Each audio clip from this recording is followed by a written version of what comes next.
Camarines Norte National High School, tiniyak ang fun and engaging activities sa National Learning Camp.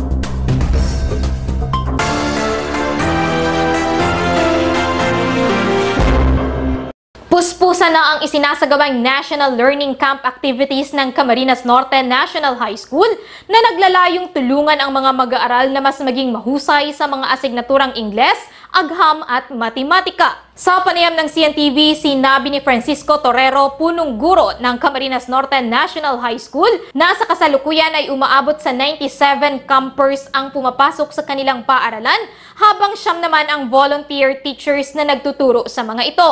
As of the moment, we have 97 campers po sa NLC. At ngayon po ay ginrupo po sila sa tatlong camps. Sa intervention, sa consolidation, sa enhancement camps. So sufficient naman po yung ating yung 9 volunteers. In fact, yun po ay mga regular teachers rin. Sila po yung nag-volunteer to cater po dito sa mga estudyante natin. Paliwanag nito, ang mga nagpatalang mag-aaral ay ang mga estudyanteng nais magpatuloy ng pag-aaral kahit bakasyon. Ang National Learning Camp po may sarili siyang type of lessons na akma doon sa mga estudyante sa level ng kanilang pangunawa. At ito ay nakakonsentrate sa 3 asignatura, sa science, sa mathematics at saka sa English. Yung ibang asignatura ay hindi na muna isinama po dito. Tiniyak ni Torrero na hindi nagiging dagdag pasanin sa mga mag-aaral ang learning camp dahil madaming kaalaman ang kanilang natututunan. Learning ay talagang continuous naman siya at parang itong additional sa ating mga estudyante na sila ay natututo habang sila ay nandito. So, hindi magsisisi yung ating mga kabataan na nandito sila sa eskwelahan, bagkus ay yung kaalaman nila ay mas madadagdagan pa. Kung sa mga magulang, hindi ito talaga burden na sasabihin natin pabigat sa mga magulang, kundi ito ay tulong ng ating departamento sa ating mga estudyante. Maliban dyan, maraming engaging activities din umano ang inihanda ng mga teacher volunteers upang mas mapaunlad ang kaalaman at kasanayan ng mga campers. Habang yung ating mga estudyante ay nandito, ay nag-i-enjoy din sila. Kasi medyo mas maraming fun activities yung National Learning Camp. Samantala, ongoing na rin ang enrollment at paghahanda para sa Brigada Eskwela ng Camarines Norte National High School. Hinikayat ng punong guro ang mga magulang at mag-aaral na magpatala na sa kanilang paaralan upang agad silang maisailalim sa reading test. Tayo po ay open ngayon for our enrollment.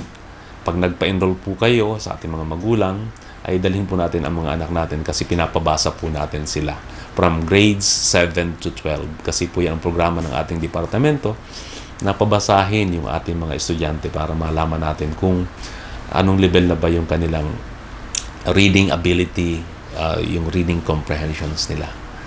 So yun po, para po maklasify din natin sila kung saan natin sila ilalagay ng section at ang ating mga guro ay alam kung paano i-approach ang ating mga estudyante, kung paano sila tuturuan sa tamang tamang level ng kanilang kapasidad bilang mag-aaral. Ilan naman sa mga inihahanda nilang aktibidad para sa nalalapit na Brigada Eskwela ay ang paglilinis ng mga silid-aralan, pag-aayos ng mga upuan at iba pang istruktura ng paaralan. Hinggil naman sa mga latest development sa kagawaran ng edukasyon, sinabi ni Torrero na bagamat ikinalulungkot niya ang pagbibitiw ni Vice President Sara Duterte bilang kalihim ng DepEd, ay naniniwala naman siyang may mga mabuting adhikain para sa mga mag-aaral at buong departamento ang papalit dito na si Senator Sonny Angara. Nalulungkot kami kasi si Sara Duterte nag-resign, effective siyang leader sa Department of Education. Pero bilang kawani ng Department of Education, wini-welcome din naman namin yung bagong secretary natin sa Department of Education. At bawat leader kasi sa departamento ay may kanya-kanya silang galing na ipinapamalas para ma-uplift yung learnings ng ating mga estudyante. At kahit sino naman ang DepEd Secretary, laging nakasuporta ang mga kawani ng Department of Education. Hindi rin anya makakaapekto sa pagpapalit ng pinuno ng DepEd ang napipintong implementasyon ng matatag curriculum dahil matagal na itong nakalatag at maraming trainings na rin umano ang naisagawa upang maging matagumpay ang implementasyon nito. Dire-diretso po yung matatag curriculum. Ina-assure naman yan ng departamento na dire-diretso yun. Not unless na baguhin ang ating bagong DepEd Secretary. Pero siguro a little modification lang siguro doon sa matatag curriculum. Kasi nakalatag na yan. At sa kasalukuyan nga, marami ng seminars ang kinakandak ngayon para doon sa pag-unpack noong mga learning competencies na nasa matatag curriculum. Para sa CNTV News, Christine Malaluan.